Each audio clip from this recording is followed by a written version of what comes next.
আল্লাহর পয়গম্বর সুলাইমান আলাইহিস সালাম তিনটা পরিচয় আল্লাহর পয়গম্বর সুলাইমান নবীর।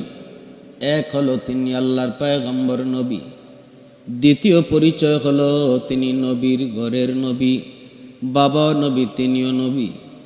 আরেকটা পরিচয় হলো তিনি তামাম দুনিয়ার বাদশাহ। আল্লাহর পয়গম্বর সুলাইমান তামাম পৃথিবী শাসন করছেন চারজন মানুষ। চারজনের ভিতরে দুইজন হলেন কাফের। এই দুইজন, একজন নমরুদ, আরেকজন হলো বুখতেনসর, আর দুইজন হলেন মুমিন। একজন সুলাইমান পয়গম্বর, আরেকজন হলেন জুলকারনাইন। এই চারজন মানুষকে আল্লাহ পাক তামাম দুনিয়ার বাদশাহী দান করেছেন।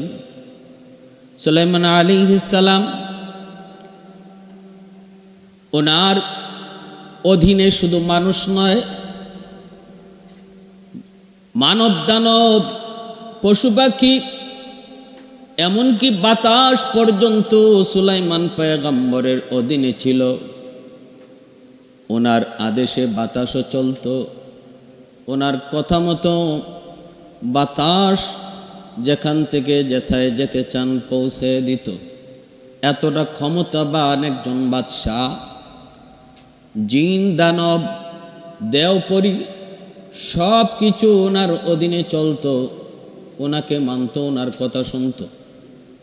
শুধু মানব নয়, সুলাইমান আলাইহিস সালাম একদিন আল্লাহর দরবারে আবেদন করলেন, মালিক তুমি তো আমাকে তামাম দুনিয়ার বাদশাহ বানাইছো, আমার মন চায় তোমার সমস্ত মাখলুকাতকে আমি 1 বছর খাওয়াইতাম।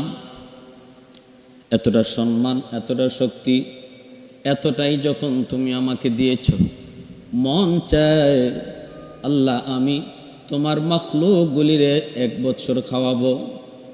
আল্লাহ বলতেছেন, সুলাইমান হয় না, সেটা হয় না, হয় না, হয় না,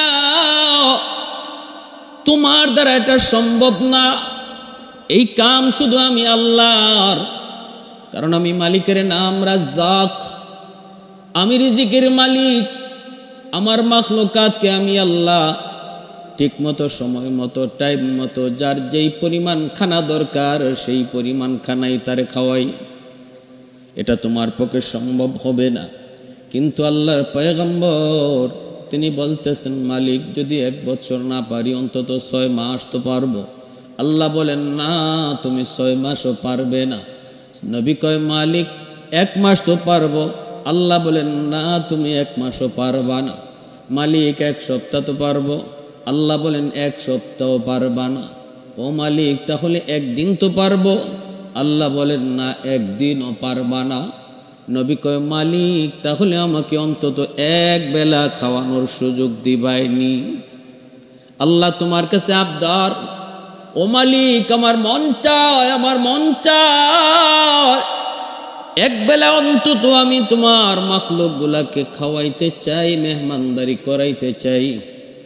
আল্লাহ যত বলে না, নবী কয়, না গো মালিক দাও, সুযোগ দাও, অনুমতি দাও, আমি না পারলো একটু ট্রাই করে দেখি, একটু চেষ্টা তো করতে পারি। আল্লাহ কয়, ঠিক আছে, চেষ্টা যদি করতে চাও তাহলে করো দেখি।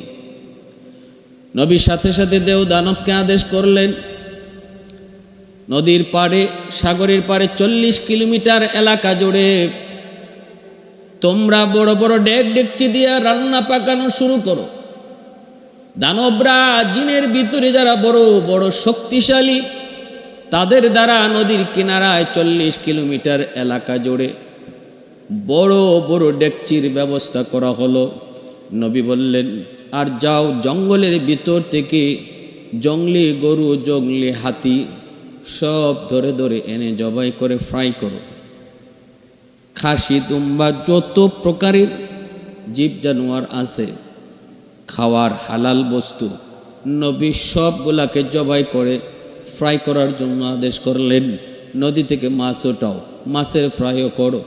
সর্বদিক দিয়া পশু পাখি এবং মাছ সব শাক সবজি সহ সব ধরনের পোলাও, কুরুষ্ট, কুরমা, যত প্রকারের খানা আছে সব কিছুর আয়োজন সমাপ্ত করে ডেগের পরে ডেগ, ডেগের পরে ডেগ, বড় বড় ডেকচি পাক করা হয়ে গেল।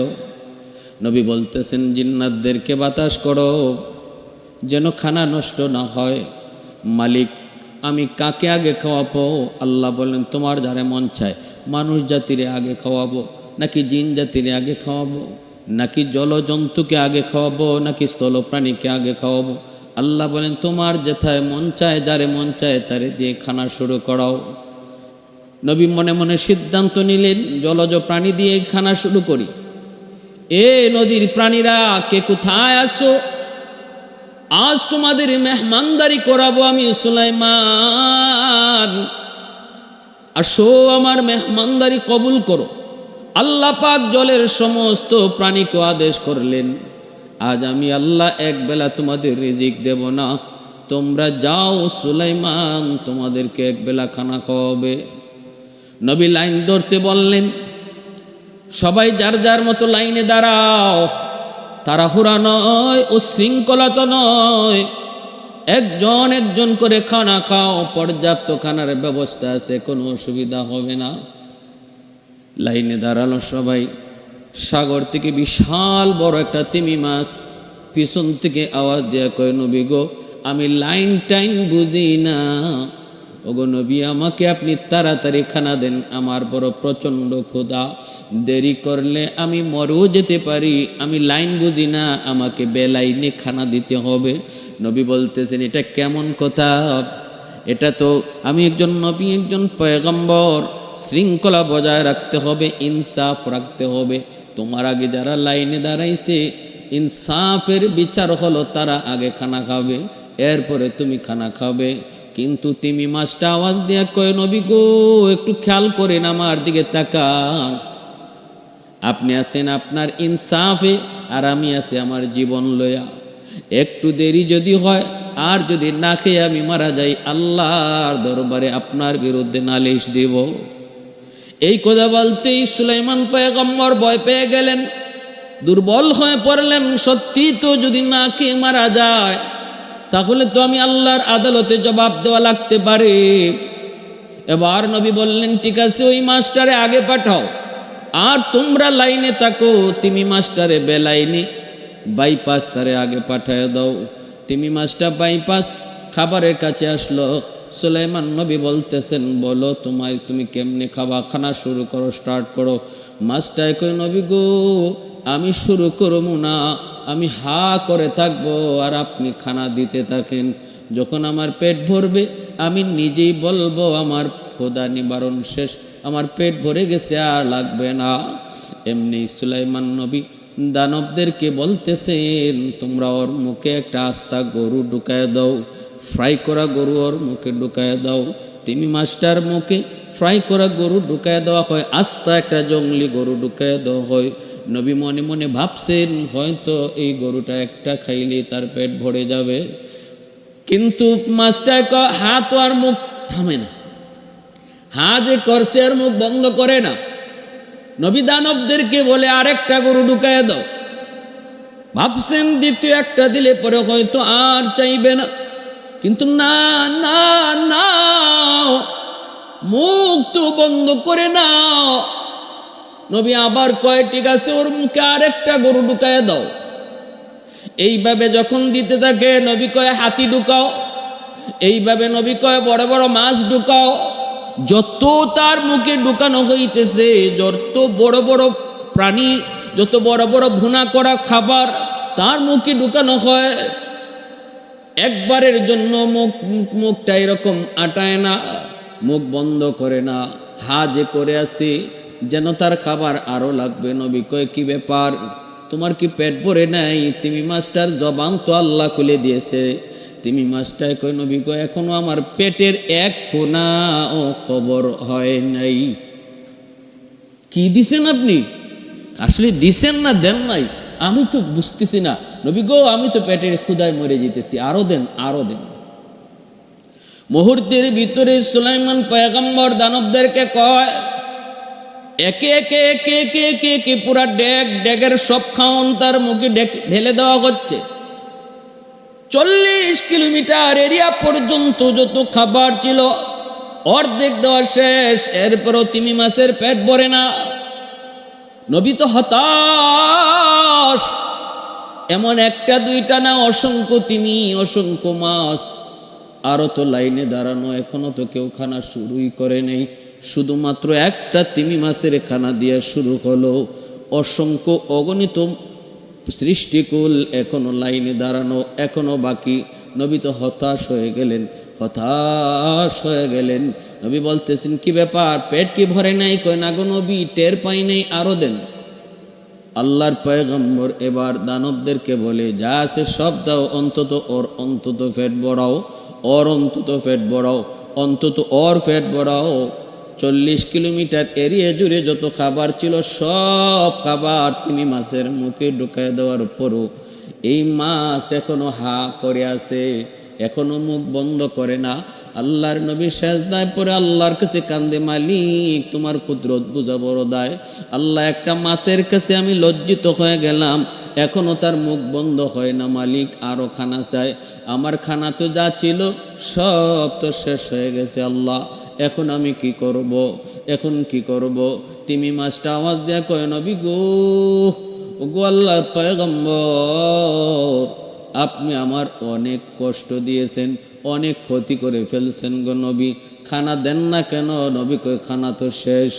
এবার মাছটা কয়, নবী গো শুনেন, এত খাবারের আয়োজন করলেন, সব আমার মুখে ঢুকায় দিলেন, অথচ এই খাবার খাওয়ার পরে আমার এক লোকমা খানার সমতুল্য হইছে। আর ভালো করে শোনেন, আমার মালিক, আমার মালিক যিনি আমাকে প্রতিদিন প্রতি রাত সপ্তাহে সপ্তাহে বছরের পর বছর যে মালিক আমারে সাগরে খাওয়ায়, এই মালিক এমন লোকমা একটা না 3 লোকমা খাবার আমাকে ডেলি খাওয়ায়। ওয়ামা মিন দাব্বাতিন ফিল আরদি ইল্লা আলাল্লাহি রিজকুহা। আল্লাহ পাক রব্বুল আলামিন কয়, জমিনের ভিতরে যত প্রাণী আছে সমস্ত প্রাণীকুলের রিজিক আমি আল্লাহর হাতে, আমি আল্লাহ তাদেরকে রিজিক দেই। ভাইরা বন্ধুরা, এবার একটু বুঝো, এই যুবক, ওই যে দেখো না একজন রিক্সাওয়ালা ভাই পকেটটা খালি করে বের হয়েছে, বিকালবেলা পকেটটা ভরে তারে বাসায় পাঠায় দেখে, তিনি আমার আল্লাহ। পাখিটা সকালবেলায় খালি পেটে বের হয়, জানে না কোথায় তার রিজিক আছে। বিকালবেলা ওই পাখিটাও পেট ভরে আবার তার বাসায় বাচ্চাদের কাছে ফিরে আসে। ফিরায় কে, খাওয়ায় কে? তিনি হলেন আমার আপনার মালিক আল্লাহ, তিনি আমার আপনার মালিক আল্লাহ। সকালবেলাও একটা মাছ সাগরে নামে আহারের সন্ধানে, জানে না কোথায় তার খাবার, কিভাবে পেট ভরবে। বিকালবেলা আল্লাহ তাকেও পরিপূর্ণরূপে খাদ্য পেটে দিয়ে আল্লাহ তারে বিকালে ফিরায়। এজন্য আল্লাহ কয়, মানুষ একটু মনে রাখো, এই জমিনের ভিতরে যত প্রাণী দেখো, যত প্রাণী দেখো, ছোট হোক বড় হোক, রিজিক আমি আল্লাহর হাতে, আমি রিজিক দেই, আমি আল্লাহ রিজিকের ব্যবস্থা করি। এজন্য ভাই, আল্লাহর এত বড় পয়গম্বর সুলাইমান চেয়েছিলেন মালিকের কাছে এক বেলা তিনি আল্লাহর সমস্ত মাখলুককে খাওয়াবেন। আল্লাহ দেখায় দিছে, সুলাইমান, একটা মাছ রে তুমি 3 লোকমা খানা দিতে পারলা না, 1 লোকমা খানাতেই তোমার সব আয়োজন শেষ হয়ে গেল। অথচ আমি আল্লাহ ওই মাছটারে এমন 3 লোকমা খাবার প্রতিদিন খাওয়াই। সুবহানাল্লাহি ওয়া বিহামদিহি, সুবহানাল্লাহিল আযীম। আলহামদুলিমান কদ্দারা খাইরান ওয়া কাবালা, আলহামদুলিমান কদ্দারা খাইরান ওয়া কাবালা, ওয়া শুকরু লিমান সাওয়ারা হুসনান ওয়া জামালা। ফরদুন সামাদুন আন সিফাতিন খালকি বারিউন, রব্বুন আযালিয়ুন খালাকাল খালকা কামালা। লা জিদ্দা ওয়ালা নিদ্দা ওয়ালা হাদ্দা লিমাওলা, লা জিদ্দা ওয়ালা নিদ্দা ওয়ালা হাদ্দা লিমাওলা আল আনা কামা কানা ওয়ালাম ইয়ালকা জাওয়ালা আল আনা কামা কানা ওয়ালাম ইয়ালকা জাওয়ালা। এত বড় পয়গম্বর সুলাইমান, এত বড় ক্ষমতাসীন, আল্লাহর কুদরতি কদমে পইরা নিজেকে সারেন্ডার করলেন, মালিক তুমি রাজ্জাক। আল্লাহ এই রিজিকের দায়িত্ব নেওয়ার ক্ষমতা কোনো মানুষের হয় না। বাইতুল মুকাদ্দাসের নির্মাণ কাজ শুরু করান বাবা দাউদ পয়গম্বর, তিনি আল্লাহর পয়গম্বর। ছেলে সুলাইমান, তিনি আল্লাহর পয়গম্বর। জিনদের দ্বারা, জিন্নাতের দ্বারা সুলাইমান আল্লাহর ঘর বাইতুল মুকাদ্দাসের নির্মাণ শুরু করাইছেন। এবার জিন্নাতগুলি পাগলের মতো কাম করতেছে, আল্লাহর ঘর বাইতুল মুকাদ্দাসের নির্মাণ কাজ শুরু হয়েছে। এইদিকে সুলাইমান পয়গম্বর তিনি দাঁড়ায় আছেন লাঠিতে বড় করে, যেভাবে একজন কন্ট্রাক্টর দাঁড়ায় থাকে আর লেবাররা কাম করে, নবী দাঁড়ায় দাঁড়ায় পাহারা নেন, দাঁড়ায় দাঁড়ায় তিনি তাদেরকে দেখশন করেন। আর জিন্নাতেরা রাত নাই দিন নাই তারা কাম করে।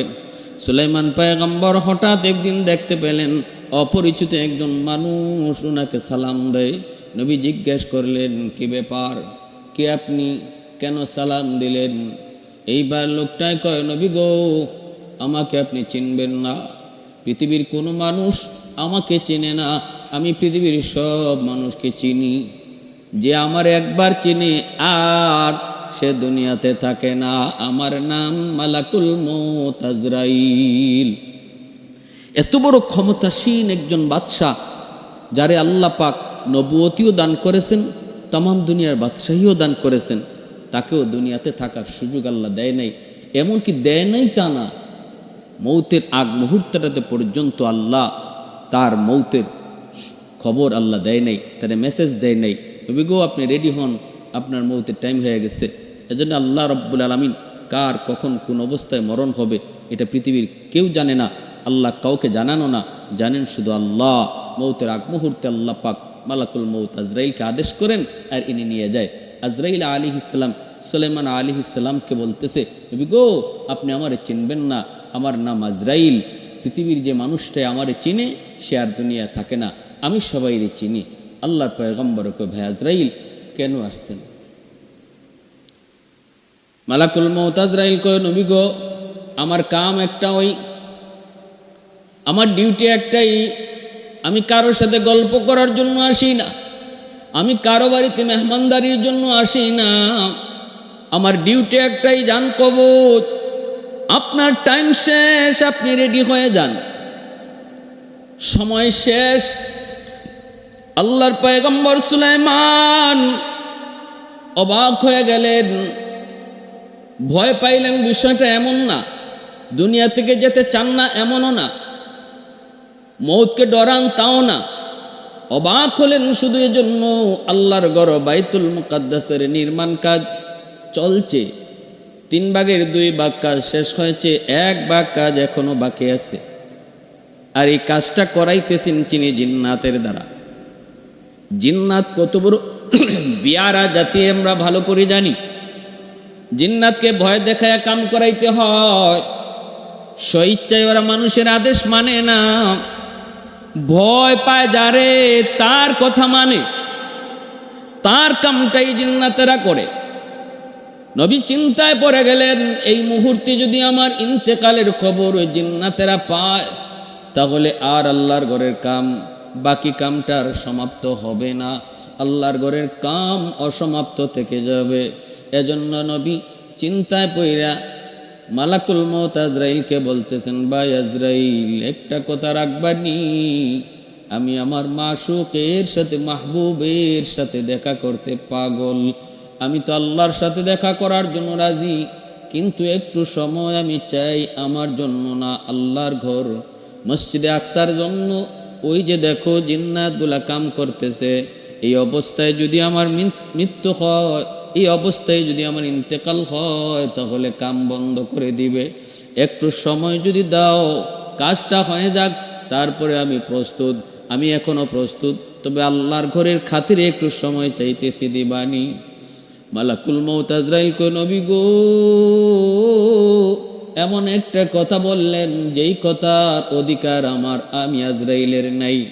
আল্লাহ আমাকে এমন পারমিশন দেয় নাই, কেউ যদি সময় চায় তারে যেন আমি সময় দিই, এই পারমিশন আল্লাহ আমাকে দেয় নাই।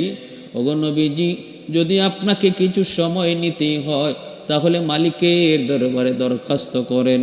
সাথে সাথে আল্লাহর পয়গম্বর আল্লাহর কাছে দরখাস্ত করেন, মালিক একটু সময় চাই, নিজের জন্য নয়, ফ্যামিলির জন্য নয়, বউ বাচ্চার জন্য নয়, আমার ক্ষমতার জন্য নয়, আল্লাহ সময় চাই শুধু তোমার ঘরটা যেন সমাপ্ত হয়।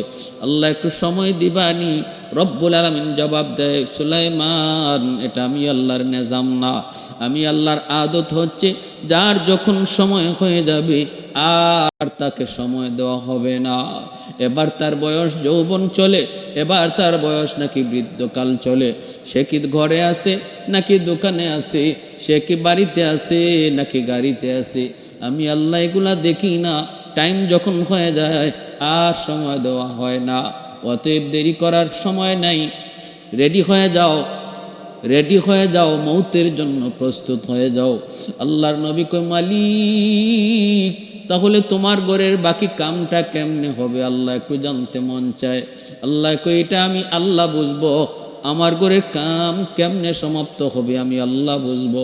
নবী কয় মালিক একটু জানতে মন চায়, মন চায়, আল্লাহ একটু কও না কেমনে করবা।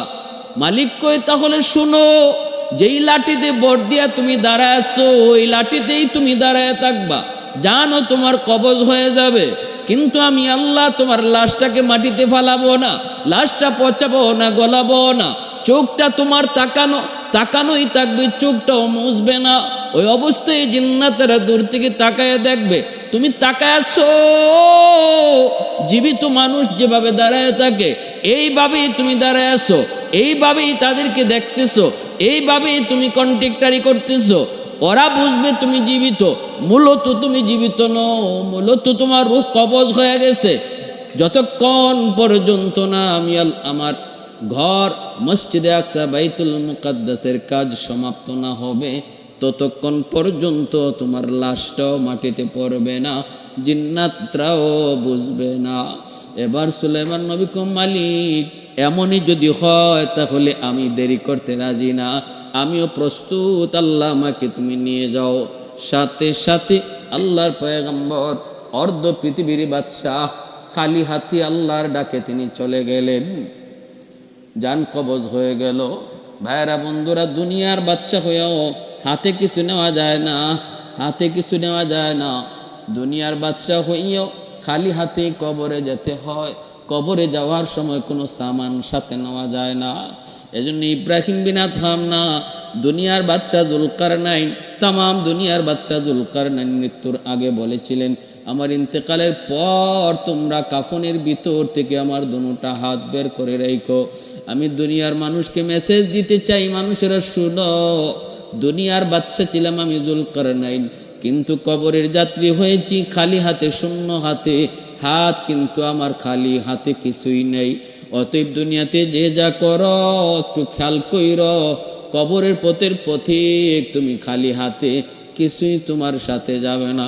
অন্যায়ভাবে কারো জমি দখল কইরো না, আর একজনের হক মাইরে খাওয়ার চেষ্টা করো না, বোনের জমি দখলে আইনো না, ছোটো ভাইয়ের জমি দখল করার চেষ্টা করো না, প্রতিবেশীর সিম ঠেইলো না। এই 4 আঙ্গুল 10 আঙ্গুল জায়গার ভিতরে 100টা জায়গাও তোমার সাথে কবরে যাবে না। একটু চিন্তা করো, একটু চিন্তা করো, একটু মন দিয়ে ভাবো, এই মৌত তোমার আমার খুব কাছের যুবক, কে কোথায় কোন অবস্থায় মৌতের ডাক আসবে কেউ জানে না। পত্রিকার পাতা উল্টাইলেই দেখি অ্যাক্সিডেন্টে যুবকের মৃত্যু, পত্রিকার পাতা উল্টাইলেই ফেসবুকের ভিতরে ঢুকলেই দেখি অ্যাক্সিডেন্টে কত কম বয়সের যুবক যুবতী মারা যাইতেছে। এজন্য বয়সের গ্যারান্টি নাই, বয়সের বাহাদুরিও কইরো না, বাহাদুরিও কইরো না।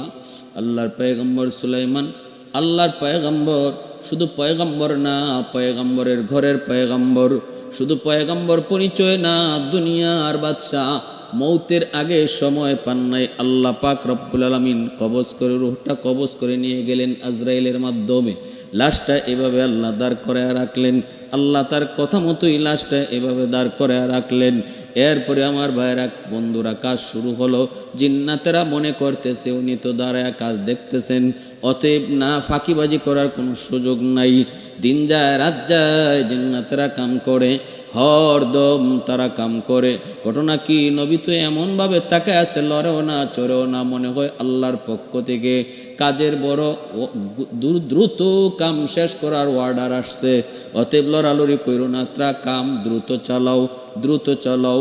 ভাইরা বন্ধুরা, এইভাবে একদিন দুই দিন নয়, একটা বৎসর পর্যন্ত নবীর ইন্তেকালের পর আল্লাহ পাক তার লাশটাকে লাঠির মধ্যেই দাঁড় করায় রাখছেন।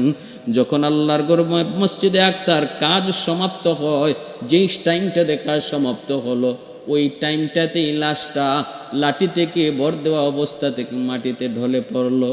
জিন্নাতেরা দৌড়ে আসলো, নবী পইরা গেল। ঘটনা কি, জিন্নাতেরা আসলো, আইসা তারা তার হাত ধরছে, পায়ে ধরছে। জিন্নাতেরা দইরা তারা বুঝতে পারলো বডির কন্ডিশন কয় নবী এখন মারা যায় নাই, নবী আরো বহু আগেই মারা গেছে। কতদিন আগে মারা গেছে? জিন্নাতেরা এইবার পরীক্ষা শুরু করছে। ওই দিন জিন্নাতেরা যদি পরীক্ষা না করত, কতদিন আগে আল্লাহর পয়গম্বর সুলাইমান নবীর ইন্তেকাল হলো, এই বিষয়টা যদি জিন্নাতরা তখন তদন্ত না করত, আজও পর্যন্ত আমরা পৃথিবীর মানুষ কেউ জানতাম না নবীর কত আগে ইন্তেকাল হয়েছিল। কেমনে পরীক্ষা করলো? তাফসীরের কিতাবের মধ্যে লিখেন, যতটুকু উনার যে লাঠিতে উনি বর দেওয়া ছিলেন, এই লাঠিটা গুণ পোকায় খাইছে, ওই পোকায় খাইছে, ওই পোকায় খাইছে, যতটুকু ওই পোকায় খাইছে লাঠিটা, এতটুকু তারা আগে যাচাই করেছে, এতটুকু আগে তারা মাপ নিছে। এরপরে লাঠির সমান আরেকটা ভালো লাঠির মধ্যে ওই পোকাটা লাগাইয়া দিছে। ওই পোকাটা একদিনে যেই পরিমাণ এই লাঠিটা খাইতে পারছে, এই একদিনের খানাকে হিসাব কইরা যতটুকু এই নবীর লাঠিটা খাইছে, এই হিসাবটা তারা বের কইরা জানাইছে আজ থেকে 1 বৎসর আগে নবীর ইন্তেকাল হয়েছে। সুবহানাল্লাহি ওয়া বিহামদিহি সুবহানাল্লাহিল আযীম। আল্লাহ পাক রব্বুল আলামিন, আল্লাহ পাক রব্বুল আলামিন তার ঘরের কামও সমাপ্ত করলেন। এইদিকে নবীর ইন্তেকালও তার টাইম মতো হয়ে গেল। এজন্য ভাইরা, যে যত ক্ষমতার মালিক হও না কেন, মরণ ভুইল না। মরণ কিন্তু পিছনে পিছনে গড়ে।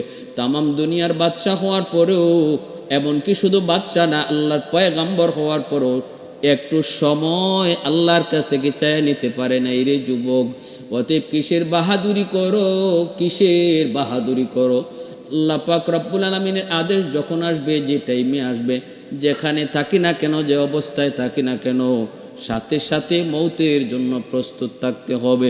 রাসূলকে আকসিরু যিকরা হাযিমিল লাযযাতিল মাউত, যে যত বেশি মৌতের কথা ইয়াদ করব, আল্লাহ যে যত বেশি মৌতের কথা ইয়াদ করব, রাসূল কয় বেশি বেশি মৌতের কথা ইয়াদ করো, তা যেই মৌত চিরদিনের জন্য তোমার সকল আশা ভরসাকে ধ্বংস করে দিবে। আরেক হাদিসে রাসূল কয়, দিনে যদি 40 বার কেউ মৌতের কথা ইয়াদ করে, আল্লাহ তারে শহীদি মরণ দান করবে। অন্তত ঘুমানোর সময় একটু মৌতের মোরাকাবা করি।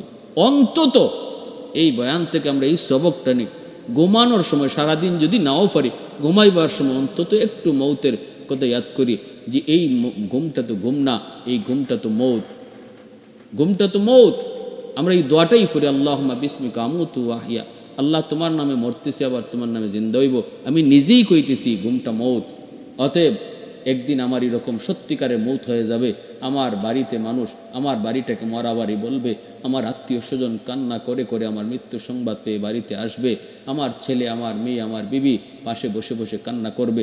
এই চিন্তাটা অন্তত ঘুমানোর সময় একবার হলো আমরা করি, এই আমলটা করি। আল্লাহ পাক তৌফিক দান করুন। ওয়া আখির দাওয়ানা আনিল হামদুলিল্লাহ।